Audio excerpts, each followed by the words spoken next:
32వ అధ్యాయం ఆదికాండం 1వ వచనం. వెళ్ళుచుండగా దేవదూతలు అతన్ని ఎదుర్కొని, 2వ వచనం కూడా, యాకోబు వారిని చూచి ఇది దేవుని సేన అని చెప్పి ఆ చోటికి మహనయీము అని పేరు పెట్టాను. చాలండి. దేవుడి వాక్యం మన వినికిల్లో దీవించుగాక. ఆమేన్. ఆ చోటు పేరేంటి? అందరు పలకండి ఒకసారి. మహనయీము. మహనయీము.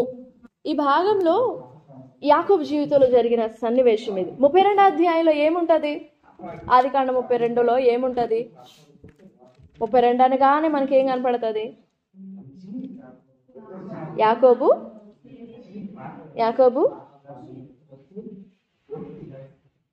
దర్శించబడ్డాడు, పెనుగులాడాడు. పెనియేల్ అని పేరు పెట్టుకొని దేవునితో పెనుగులాడాడు. నువ్వు నన్ను ఆశీర్వదిస్తేనే గానీ నేను నిన్ను విడిచిపెట్టనని బ్రతిమలాడాడు. ఈ భాగంలో మనకు అర్థమయ్యేది ఏంటంటే యాకోబు జీవితం అంతా తెలియాలి. మరొక్కసారి చిన్న ఇంట్రొడక్షన్ ఇస్తాను. యాకోబు తన తండ్రికి ద్రోహం చేసి, అబద్ధముగా ప్రవర్తించి, అబద్ధమును జరిగించి, అబద్ధపూర్వకంగా వాగ్దానాలని తన నెత్తిన వేసుకొని తన తల్లిని తండ్రిని విడిచిపెట్టేసి విడవాల్సి వచ్చింది. ప్రాణాపాయ పరిస్థితుల్లో విడిచిపెట్టాల్సి వచ్చింది. ఏ ఆశీర్వాదం కూడా తల్లిదండ్రుల నుండి దూరం చేయకూడదు. సరే, యాకోబు విడిచిపెట్టి దూరంగా తన మామ ఇంటికి వెళ్ళాడు, లాబాను ఇంటికి వెళ్ళాడు. వెళ్ళి అక్కడికి ఇస్సాకు ఎందుకు పంపించాడంటే, నీ అన్నకి నీ మీద చాలా కోపం ఉండింది, నువ్వు అక్కడికి వెళ్ళేసి పెళ్లి చేసుకుని నీ భార్యని ఇక్కడికి తీసుకొని రా, నువ్వు అక్కడే సెటిల్ అయిపో అని చెప్పలేదు ఇస్సాకు. సెటిల్ అయిపో అని చెప్పనప్పుడు నువ్వు అక్కడే ఉండకూడదు అనే కదా దాని అర్థం. పర్టికులర్గా నువ్వు అక్కడ ఉండు అని చెప్పలేదు అని అంటే అక్కడ పెళ్లి చేసుకొని భార్యని తీసుకొని తండ్రి ఇంటికి వచ్చేసేయాలి, బెయర్షెబాకు వచ్చేసేయాలి. కానీ యాకోబు ఏం చేశాడంటే, మార్గంలో ప్రయాణమై వెళుతూ ఉన్నప్పుడే దేవుడు దర్శించాడు యాకోబుని. అది ఏ అధ్యాయంలో? 28వ అధ్యాయం 10వ వచనం నుండి 22వ వచనం వరకు. మంచి మర్యాదలు, భక్తి, విశ్వాసం ఇలాంటి ఏం తెలీదు యాకోబుకి ఆ టైంలో. ఆ టైంలోనే 10వ వచనం, యాకోబు బెయర్షెబా నుండి బయలుదేరి హారాను వైపు వెళ్ళొచ్చు. ఆ ప్రయాణం చేస్తున్నప్పుడు ఒక చోట ప్రొద్దుగుంకినప్పుడు బేతేలు అనే ఆ ప్లేస్లో, అంటే దేవుని మందిరం, అదే ఇస్సాకును బలర్పించిన ప్లేస్ అన్నమాట. ఆ ప్లేస్కి వచ్చేసరికి ఆగిపోయాడు. అక్కడ ఆగిపోయి నిద్రపోయాడు. సాయంత్రం పూట ఒక రాయిని తలగడగ పెట్టుకొని నిద్రపోతున్నప్పుడు ఒక కళ చూశాడు యాకోబు. ఏంటా కళ? యాకోబు చూసిన కళలన్నీ దేవదూతలే కనపడతారు. ప్రతి కళలో దేవదూతలే ఉంటారు. అక్కడ ఏం చూశాడంటే, ఒక నిచ్చెన భూమి మీద నుండి పరలోకానికి వేయబడింది. పరలోకపు పై నుండి దేవదూతలు సైన్య సమూహాలు పైకి కిందకి ఎక్కుతా దిగుతా ఉన్నారు. అవునా? పైకి కిందకి ఎక్కుతా ఉన్నారు. వెంటనే మెలకు వచ్చేసి తెల్లవారేసరికి లేచాడు. అది చూసి భయపడిపోయి, అమ్మో ఇది దేవుని మందిరమే గాని వేరొకటి కాదు. ఎక్కడా మాట? 16. యాకోబు నిద్ర తెలిసి నిశ్చయముగా యెహోవా ఈ స్థలమందున్నాడు, అది నాకు తెలియకపోయిననుకొని భయపడి, ఈ స్థలము ఎంతో భయంకరమో, ఇది దేవుని మందిరమే గాని వేరొకటి కాదు, పరలోకపు గవిని ఇదే అని అనుకొని తాను తలగడగా చేసుకున్న రాతి మీద నూనె పోసి దాన్ని అక్కడే, అదొక బలిపీఠం లాగా నూనె పోసేసి అక్కడే ప్రార్థన చేసుకుంటాడు, అక్కడే వేడుకుంటాడు. నువ్వు నన్ను క్షేమంగా తీసుకువెళ్ళి లాభంగా తీసుకొని వస్తే నాకు ఇచ్చిన దాని అంతట్లో కూడా 10వ వంతు నేను నీకు అర్పిస్తాను, నీకు నమ్మకంగా బ్రతుకుతాను. ఇంకా అవి అన్ని ప్రమాణాలు చేసుకున్నాడు. అప్పుడు దేవుడు కూడా చెప్పాడు, నేను నీతో చెప్పినది నెరవేర్చే వరకు నేను నిన్ను విడిచిపెట్టను, నేను చెప్పిన వాగ్దానాలని నెరవేరుస్తానని యాకోబుతో ప్రమాణం చేశాడు. వాగ్దానాన్ని రీకన్స్ట్రక్ట్ చేశాడు దేవుడు, రీఎస్టాబ్లిష్ చేశాడు. ఈ వాగ్దానాలన్నీ తీసుకొని వెళ్ళిపోయాడు. అక్కడికి లాబాను ఇంటికి వెళ్ళిపోయాడు, హారాను వైపు వెళ్ళిపోయాడు. పద్దనరాం అక్కడికి వెళ్ళిపోయి ఫస్ట్ 7 సంవత్సరాలు కొలువు చేశాడు. ఎవరి కోసం? రాహేలు కోసం. 7 సంవత్సరాలు కొలువు చేయమని ఎవరు చెప్పారు? సరే, దేవుడు ఏం చెప్పాడు? నువ్వు వెళ్ళు, నేను నీకు తోడై ఉంటా, మళ్ళీ నువ్వు తిరిగిరా అని చెప్పాడు కదా. అసలు బేతేలుని గురించిన ఐడియా కానీ దేవుడు కానీ ఏం గుర్తులేవు యాకోబుకి. ఎప్పుడు తేరుకున్నాడు అని అంటే, ప్రతిసారి కొలువు చేసిన ప్రతిసారి కూడా లాబాను యాకోబుకి ఇవ్వవలసిన జీతాన్ని, రేపు నీకు 10 రూపాయలు ఇస్తానని చెప్పేవాడు. తీరా జీతం ఇవ్వాల్సిన టైం వచ్చినప్పుడు, నాకు ఇంకా జీతం, నాకు ఇంకా చేతిలోకి రాబడి రాలేదు, ఈ 5 రూపాయలు సర్దుకునేవాడు. ₹5 ఇస్తాను అనేవాడు, లేవయ్యా ₹1 సర్దుకో అనేవాడు. అలాగా చాలా మోసం జరిగింది లాబాను దగ్గర. ఆ మోసం జరిగినప్పుడు కూడా యాకోబు దేవుని వైపు మళ్ళుకోలా, ఇంకా మత్తులోనే ఉన్నాడు. ఎన్ని రకాలైన మత్తులు ఉన్నాయో యాకోబు జీవితంలో. 21 సంవత్సరాలు కదా, ఇంటి దగ్గర చేరాని ద్రోహం చేసి వచ్చాడు. ఒక హత్య అందాం దాన్ని, ఒక ఘోరమైన హత్య, నాశనమే అందాం. ఇంత చేసి వచ్చాడు, ఇక్కడ ఇంత అనుభవిస్తున్నాడు, ఆయన దేరుకోలా. సరే అని చెప్పేసి దేవుడే కనికరపడి నువ్వు లేచి బేతేలునకు వెళ్ళు అని మాట్లాడాడు. ఎవరితో? ఎక్కడికి వెళ్ళాలి? ఎక్కడి నుంచి? మామ ఇంటిని, పద్దనరాము నుండి మామ ఇంటి నుండి తండ్రి ఇంటికి బయలుదేరు అని చెప్తాడు. ఆ మార్గంలో యాకోబు బయలుదేరి వస్తూ ఉన్నప్పుడే ఈ ప్రయాణమే యాకోబు జీవితంలో చాలా క్రూషియల్ అన్నమాట. చాలా తండ్రి ఇంటి నుండి వచ్చేటప్పుడేమో తల మీద ఆశీర్వాదాలన్నీ తెచ్చుకున్నాడు. ఇప్పుడు మామ ఇంటి నుండి వెళ్ళేటప్పుడేమో హృదయమంతా మోసం అనుభవించి, చేసి కాదు అనుభవించి, విసిగిపోయి వేసారిపోయి, చూడటానికి కళ్ళతో చూడటానికి ఏమో 4 భార్యలు, ఎంతమంది సంతానం, పశువులు, సంపదలో విస్తారంగా ఉంది. కానీ మనసులో మాత్రం ఎంతో వేదన ఉండింది. మోసపోయానే, మీ తండ్రి ప్రేమ నిన్న ఉన్నట్లుగా లేదు నా మీద. మీ తండ్రి చూపు మారింది, మీ తండ్రి దృష్టి మారింది నా మీద. నేను ఇక్కడ ఉండలేను, నేను వెళ్ళిపోవాలనుకుంటున్నాను అని చెప్పేసి ఎంతో బాధపడితేనో ఆ మాట అంటాడు. ఎందుకంటే 21 సంవత్సరాలు కొలువు చేసి ఇప్పుడు విసిగిపోవడం ఏంటి? 21 సంవత్సరాల్లో ఎప్పుడు అలా కనిపించలేదా? ఇప్పుడు విసిగిపోయాడు. సరే, విసిగిపోయి ఇక బయలుదేరి వస్తూ ఉన్నప్పుడు ఆ మార్గం మధ్యంలో 32వ అధ్యాయంలో 32వ అధ్యాయం మొదటి వచనం చదివాం కదా, యాకోబు తన త్రోవను వెళ్ళుచుండగా దేవదూతలు అతనిని ఎదుర్కొనిరి. యాకోబు వారిని చూచి ఏం పేరు పెట్టాడు? ఇది దేవుని సేన అని పేరు పెట్టి ఆ చోటికి మహనయీము అని పేరు పెట్టాడు. ఇస్సాకు తన జీవితంలో తనే బలిపీఠం మీద అర్పింపబడ్డాడే గాని తన జీవితంలో స్వయాన ఏ బలిపీఠాలు కట్టలేదు. ఇస్సాకు కట్టిన దాఖలాలు లేవు, హిస్టరీ లేదు. అబ్రహాం అర్పించాడు, మళ్ళీ చాలా బలిపీఠాలు కట్టాలి, బలు అర్పించాడు. ఆ తాత అలవాటు మనవడికి వచ్చింది. ఎవరు? యాకోబుకి వచ్చింది. యాకోబు కూడా ఎక్కడ పడితే అక్కడ బలిపీఠాలు కట్టేవాడు. బలిపీఠం కట్టి అక్కడ పేర్లు పెట్టేసేవాడు. బేతేల్ అని, మహనయీం అని, పెనియేల్ అని, ఏలెలోహీం అని, ఇలా పేర్లు పెడుతూ ఉండేవాడు. సరే, ఈ 32వ అధ్యాయంలో ఎందుకు దేవదూతలు యాకోబుని ఎదుర్కొన్నారు? ఎందుకు దేవదూతలు ఎందుకు ఎదుర్కొన్నారు? ఇప్పుడు ఎవరైనా మంచి వాళ్ళు ఎదురుపడితే మనకి మంచి జరుగుతుంది అని అనుకుంటాం. మరి ఇప్పుడు దేవదూతలు ఎదురుపడినప్పుడు యాకోబుకి ఏం జరగాలి? దేవదూతలు ఎదుర్కొన్నప్పుడు యాకోబుకి ఏం జరగాలి? మంచి జరగాల? దేవదూతలు ఎదుర్కొనడానికి కారణము చాలా ఉన్నాయి. ఎందుకు మహనయీము అనుభవము యాకోబు జీవితంలో? చాలా విషయాలు ఉన్నాయి. ఒక 2 మాట్లాడుకుందాం. మొదటిది, యాకోబుని సిద్ధం చేయడం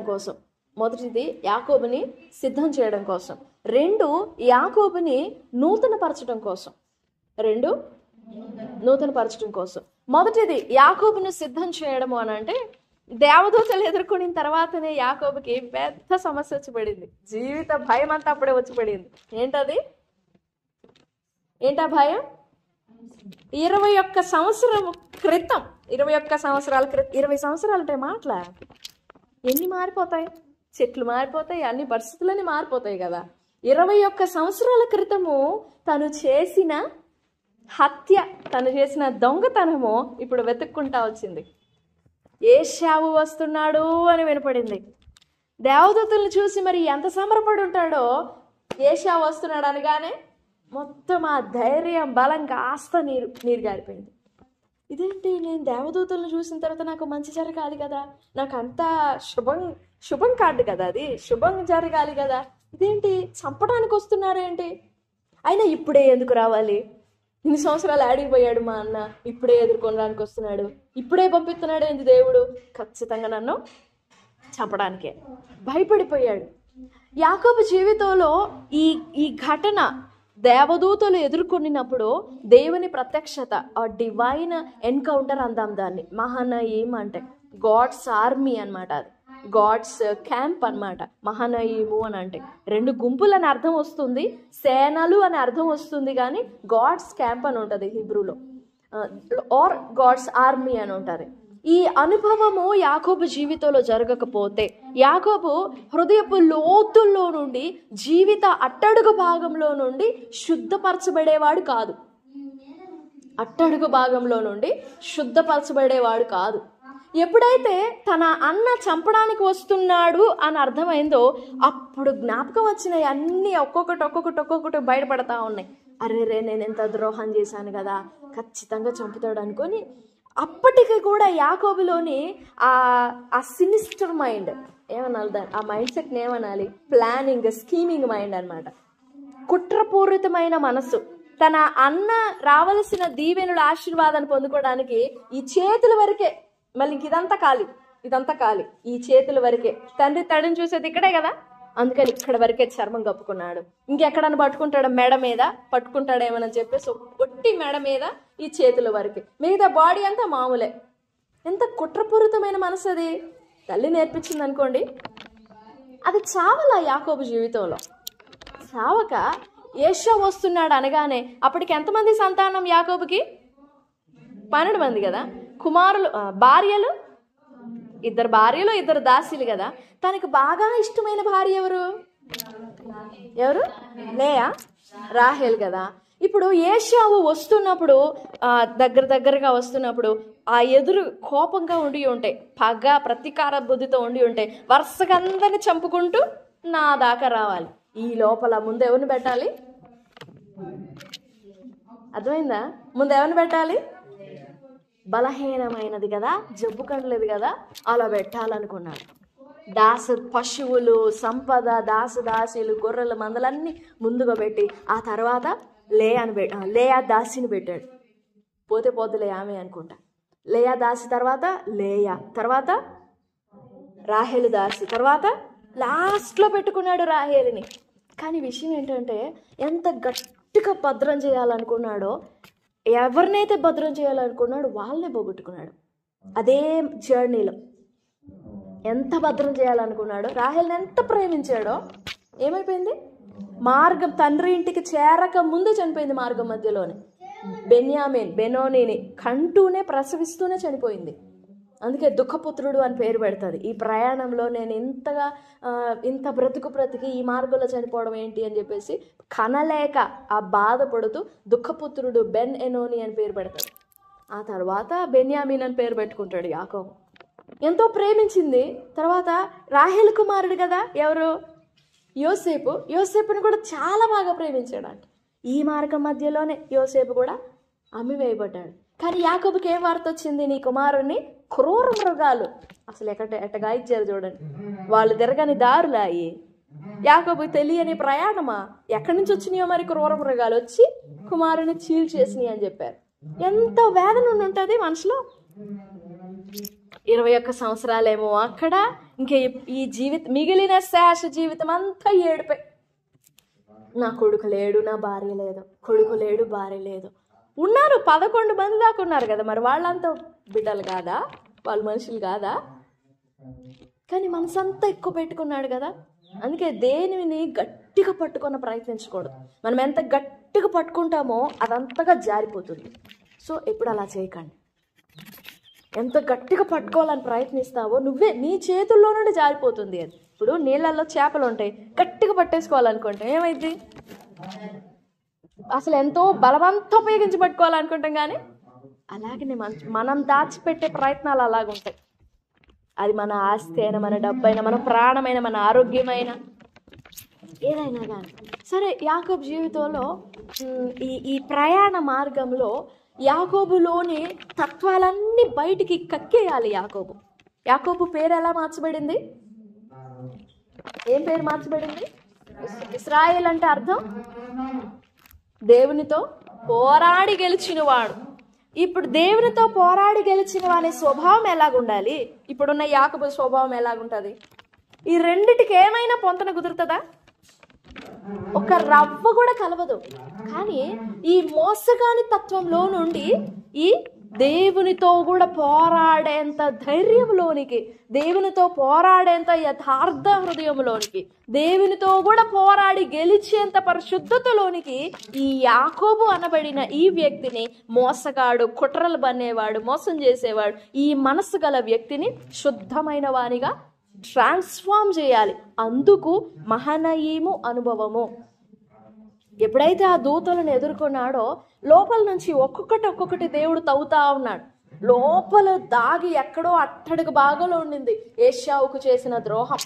దాన్ని ఫస్ట్ తవ్వాడు దేవుడు, అట్టడుగు భాగంలో నుండి తవ్వాడు.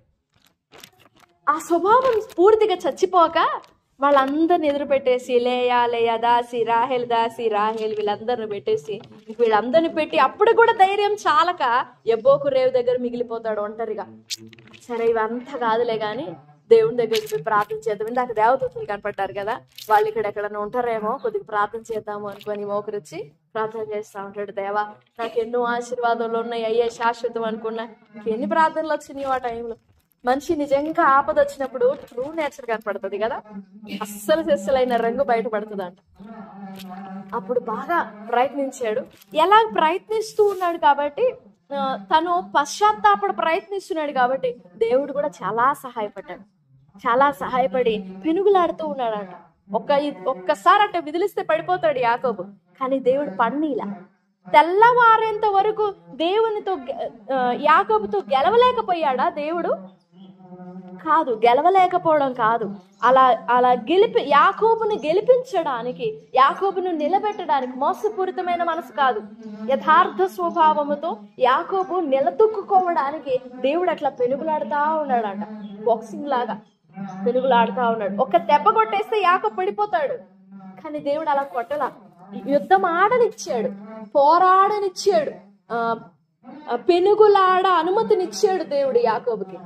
యాకోబు ఓర్పు కూడా చాలా షార్ట్ టెంపర్ అంటారు కదా, అలాంటిది అనమాట. సో ఈ స్వభావం అంతా యాకోబులో నుండి ఒక్కొక్కటి తీసివేయబడాలి, కరిగిపోవాలి, అది శుద్ధి చేయబడాలి.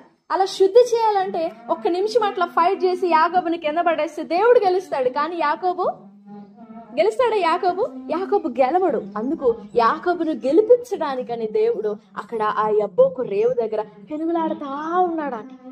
ఎంత ఓపిక దేవునికి! ఎవరిని గెలిపించడానికి? ఓ మోసగాడిని. లాస్ట్ లో తెల్లవారుచున్నది నన్ను పోనిమ్ము అని అంటే అప్పటికి కూడా వదిలిపెట్టలేదంట. నువ్వు నన్ను ఆశీర్వదించితేనే గాని. ఎలా గుర్తుపెట్టాడు ఆయన దేవుని దూత అని యాకోబు? బేతేలు అనుభవం ఉందిగా, ఆ తర్వాత మహనయీము అనుభవం ఉందిగా. ఆ అనుభవము గుర్తుపట్టేటట్లు హెల్ప్ చేసింది యాకోబుకి. ఇంకా పట్టుకొని వదలట్లా. నువ్వు నన్ను ఆశీర్వదించితేనే గాని నేను నిన్ను విడిచిపెట్టను, నేను నిన్ను వదలను అన్నాడు. ఆ తెల్లవారి తర్వాత అడిగారు దేవుడు, నీ పేరేంటి? రాత్రంతా పేరు తెలియకుండానే పెనుగులాడారా? కాదు, కానీ యాకోబుని ఒప్పించాలి, యాకోబుని కడగాలి. నీ పేరేంటి అని అంటే కామన్ గా చెప్పలేదు, అలవాట్లో పొరపాట్లాగా యాకోబయ్యా అని చెప్పలేదు. యాకోబు అని పేరే, కానీ ఒప్పుకున్న విధానంలో మార్పు లేదు. అప్పుడు దేవుడు అన్నాడు, సరే నీ పేరుకి మీదట యాకోబు అనబడదు, నీ పేరు ఇశ్రాయేలు అనబడుతుంది. 33వ అధ్యాయం 20వ వచనం చూడండి. ఇప్పుడైతే ఇశ్రాయేలుగా మార్చబడ్డాడో యాకోబు, తన అన్న మీద కుట్రలు పన్నాడు కదా. ముందు దాసి, ఆ తర్వాత లేయా, తర్వాత రాహేలు దాసి, తర్వాత రాహేలు, ఇలా కుట్రపూర్వితంగా పన్నాడు కదా. ఈ పన్నాగం అంతటిని, ప్లాన్ అంతటిని మార్చేసుకొని నార్మల్ గా యథార్థంగా కుట్రలు పన్నకుండా యథార్థ మనస్సుతో ఏశావుని ఎదుర్కొంటాడు. ఏశావుని ఎదుర్కొని ముందేమో కాళ్ళ వెళ్ళ పడాలనుకుంటాడు. కాళ్ళు పట్టుకుంటే వదిలేస్తాడులే, కాళ్ళు పట్టుకుంటే జాలి పడ్డా ఏంటి, ఎంతైనా ఒకే రక్తం కదా అని అనుకుని అలాంటి ప్లాన్స్ లో ఉన్నాడు. ఏది? ఈ పోరాటం లేక ముందు, ఈ పెనుయేలు అనుభవం లేక ముందు ఎట్లా కొట్ల కాళ్ళ వేళ పడి ప్రతిమలాడి ప్రాణం దక్కించుకోవచ్చులే అనుకున్నాడు. ముందు వాళ్ళంతా పోయారు, నేనన్నా కాపాడబడతాను కదా అని చెప్పుకొని వాళ్ళందరూ ముందుకు పంపించేసి ఒంటరిగా మిగిలిపోయాడు. అందుకే.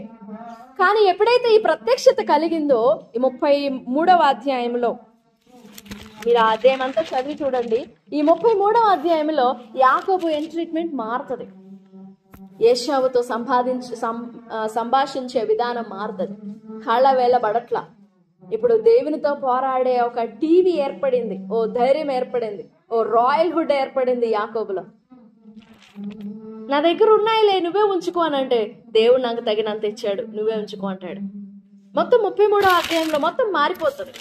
మారిపోయిన తరువాత అన్న ఏమనలే, సహోదరుడా ఇంతకాలం అయింది కదా నిన్ను చూడడానికి, చూసి ఒకసారి చూసిపోదామని వచ్చాను అన్నాడు. తను గ్రహించుకొని 33వ అధ్యాయం చివరి వచనంలో అక్కడ ఒక బలిపీఠం కట్టించి దానికి ఎలోహేయి ఇశ్రాయేలు అని పేరు పెట్టాడు. దాని అర్థం ఇశ్రాయేలు దేవుడు అని. అప్పటి నుండి దేవుడు నేను ఇశ్రాయేలీల దేవుడిని అని చెప్పుకోవడం ప్రారంభించాడు. ఇశ్రాయేలీల దేవుడైన యెహోవా, ఇశ్రాయేలు దేవుడను, యాకోబు దేవుడను అని దేవుడు చెప్పుకోగలిగాడు. ఈ అనుభవము దేవుడు యాకోబు జీవితంలో అనుమతించకపోతే యాకోబుగానే మిగిలిపోయేవాడు, మారేవాడు కాదు. మనం ఏమనుకుంటామంటే మనం పశ్చాత్తాపడిన తరువాత, మనం ఒప్పుకొనిన తరువాత, మనం అన్ని విడిచిపెట్టిన తరువాత దేవుడు మనకి సహాయపడతాడు అని అనుకుంటాం. కానీ మనం ఒప్పుకోవడానికి సహాయపడేది కూడా దేవుడే. అసలు ఆ ప్లేస్కి తీసుకొచ్చింది దేవుడే యాకోబుని. నువ్వు లేచి బేతేలుకు వెళ్ళు అన్నాడు. వచ్చిందాకా కనిపెట్టుకొని ఉన్నారు ఆ దేవదూతలు. అక్కడ రావాలి, ఎదుర్కోవాలి. ప్లస్ దేవదూతలు కనపడిన ఆ భూమే వాగ్దాన దేశం. తన మామ ఇల్లు ఆ ప్రాంతం వాగ్దాన దేశం కాదు.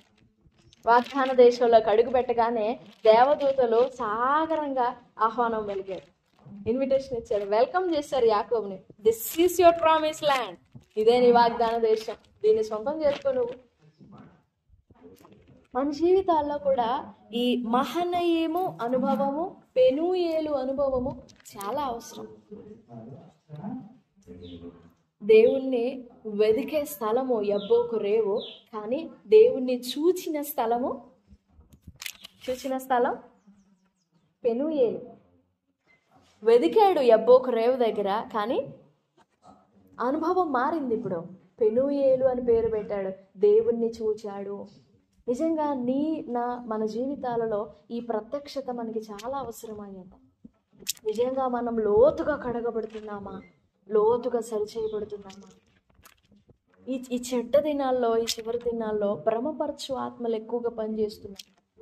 భ్రమపరచు ఆత్మలు. ఎప్పుడు ఆ ఆత్మ పనిచేస్తుంది, ఎలా పనిచేస్తుంది అంటే మనలో ఏదైనా లోపం, ఏదైనా దోషం, పూర్ణమైన పశ్చాత్తాపం లేకుండానే, పూర్తిగా లోకం నుండి, పాపం నుండి, శరీరం నుండి విడుదల పొందకుండానే మనం దేవునితో నడుస్తున్నట్లుగా లీనమైపోతాం. దేవునితో నడుస్తున్నట్లుగా, దేవునితో భక్తి చేస్తున్నట్లుగా, దేవుని ప్రేమిస్తున్నట్లుగా, కానీ లోపల పాపం మాత్రం అలాగనే ఉంటుంది, కనబడకుండా దాచిబడి ఉంటుంది. ఈ ఆత్మ అపవాది ఏం చేస్తుంది అంటే, నువ్వు ఒప్పుకోకపోయినా ఏం కాదులే, ఆ విషయంలో నువ్వు విడుదల పొందకపోయినా ఏం కాదులే, నువ్వు శుద్ధి చేసుకోకపోయినా ఏం కాదులే, నువ్వు పాటలు పాడుకో, వాక్యం చదువుకో, ప్రార్థన చేసుకో, నిన్నెవరు కాదంటారు అని నిన్ను అలాగా మభ్య పెడతా ఉంటుంది. అపవాది ఆత్మే, కాకపోతే ఆ యాక్షన్లో చేస్తుంది, ఆ క్రియ చేస్తుంది, కాబట్టి దాని పేరు భ్రమపరచు ఆత్మ. విశ్వాసులలో చాలా ఎక్కువగా పనిచేస్తున్న ఆత్మ ఇది. దాని బారిన పడకూడదు మనం, అది మన జోలికి రాకూడదు. మనం యథార్థంగా ఒప్పుకుంటున్నప్పుడు అది మన జోలికి ఎందుకు వస్తుంది? ఎంత క్షమించబడతావో అంతే ప్రేమిస్తాం. క్షమింపబడకుండా ప్రేమించలేం. ఇంత క్షమించబడితే ఇంత ప్రేమిస్తావు, ఇంత క్షమించబడి ఇంత ప్రేమించలేవు. దేవా నువ్వు నాకు మూడంతలు ఇవ్వు, నేను నీకు 100 అంతలు ఇస్తానంటే కుదరదు. నువ్వెంత క్షమింపబడతావో అంత ప్రేమ నీలో నింపబడి ఉంటుంది. ఒకవేళ ఈ లెక్క సరిపడట్లేదు అని అంటే అది భ్రమే. లెక్క సరిపడాలి. కొంచెముగా క్షమింపబడిన వాడు కొంచెముగా ప్రేమిస్తాడు. విస్తారముగా ప్రేమించింది కాబట్టి ఈమె విస్తారమైన పాపాలు క్షమించబడ్డాయి. అంతే. అదే మెజర్, అదే కొలత. మన జీవితాన్ని పరీక్ష చేసుకుందాం. దేవా నిజంగా నేను నీ ఎదుట నిలబడినప్పుడు నేను ఎలా ఉన్నానో, శుద్ధంగా ఉన్నానా, నాలో కడగబడాల్సినవి ఉన్నాయా? కడుగబడవలసిన పాపములు మరుగునే ఉండిపోతున్నాయి, ఒప్పుకొనవలసినవి మరుగునే ఉండిపోతున్నాయి, విడిచిపెట్టవలసిన స్వభావము మరుగునే ఉండిపోతుంది. క్రొత్తగా కృప సంపాదించుకోవాలని ప్రయత్నిస్తుంటాం, అలా కుదరదు. నీకు క్రొత్త కృప కావాలా? ఉన్న పాత స్వభావాన్ని విడిచిపెట్టు, పూర్తిగా దాన్ని త్యజించు, దాన్ని విసర్జించు, కడిగి వేసుకో. తప్పకుండా నూతన కృప పొందుతావు, నూతన ప్రేమ పొందుతావు. ప్రభు సన్నిధిలో వేడుకుందాం. దేవా, యాకోబుని ఎలాగైతే శుద్ధం చేసావో, సిద్ధపరిచావో, శుద్ధి చేసావో, నన్ను కూడా అలా చెయ్యి. నన్ను కూడా క్రమపరచు. నేను భ్రమపరచు ఆత్మ బారిన పడకూడదు. నేను భ్రమపడకూడదు. నాకు శుద్ధాత్మ దయచేయ్యా, శుద్ధ హృదయం దయచేయ్యా అని ప్రభు సన్నిధిలో వేడుకుందాం. ఈ మహనీయము అనుభవము మనకి ఏ సమయంలోనైనా దేవుడు దయచేస్తూ ఉంటాడు. దాన్ని గమనించాలి. యాకోబుకి దేవదూతలు ఎదురుపడ్డారు. నిన్ను ఎలా ఎదుర్కొంటాడో దేవుడు నిన్ను సిద్ధం చేయడానికి, నీ పాపం ఎత్తి చూపటానికి కూడా నిన్ను ప్రిపేర్ చేస్తాడు దేవుడు. సడన్ గా అట్లా అమాంతంగా నీ మీద కొమ్మరచ్చాడు, నిన్ను ప్రిపేర్ చేస్తాడు. ఎందుకంటే దయగలవాడు ఆయన, చాలా సున్నితమైన వాడు ఆయన. క్రూరుడు కాదు దేవుడు. చాలా మంది క్రూరుడుగా ఊహించుకుంటారు దేవుని మనసులో. దేవుడు ఎప్పుడు క్రూరుడు కాదండి, కఠినుడు కాదు ఆయన. నలిగిన రెల్లుని ఇంకా నలిచివేయడానికి నేను విరగొట్టను అంటాడు. నలిగిన హృదయాన్ని విరిచివేయను అంటాడు దేవుడు. సో చాలా సున్నితమైన వాడు ఆయన. నేను ప్రిపేర్ చేస్తాడు నేను శుద్ధి చేయడానికి. ఓ దెబ్బ, ఓ గాయమా, ఓ నష్టమా, అది నేను శుద్ధి చేయడానికే, నేను నాశనం చేయడానికి కాదు. కనిపెట్టు, ప్రభు సన్నిధిలో వేచి ఉండు. ప్రభువా, మహనీయము అనుభవము యాకోబు జీవితంలో ఎంత ఘనమైన కార్యం చేసిందో. యాకోబు వంటి మోసగాన్ని ఇశ్రాయేలు వంటి దేవునితో పోరాడేవానిగా చేసిందో నన్ను కూడా మార్చేయ. నాకు ఆ అనుభవము దయచి, నాకు ఆ ప్రత్యక్షత దయచి. నమ్మకం వేరు, గ్రహింపు వేరు, ప్రత్యక్షత వేరు. గమనిద్దాము, ప్రభు సన్నిధిలో వేడుకుందాం, మనల్ని మనం సరి చేసుకుందాం. దేవా, చాలా చెడ్డ దినాల్లో ఉన్నాం, చివరి దినాల్లో ఉన్నాం. పరీక్ష చేయండి, నన్ను శుద్ధి చేయండి. నేను సిద్ధమైతే, నేను శుద్ధమైతే అనేకులను నేను సిద్ధపరచగలుగుతాను. నన్ను సిద్ధం చేయ్యా, నన్ను శుద్ధి చేయ్యా. యాకోబుని ఇశ్రాయేలుగా మార్చినట్లు నన్ను కూడా మార్చు, నన్ను కూడా రూపాంతరం అందించు అని ప్రభు సన్నిధిలో వేడుకుందాం. ప్రభు సహాయపడతారు. దేవుడి మాటలన్నీ మన వెనుకల్లో దీవించును గాక. Amen, amen.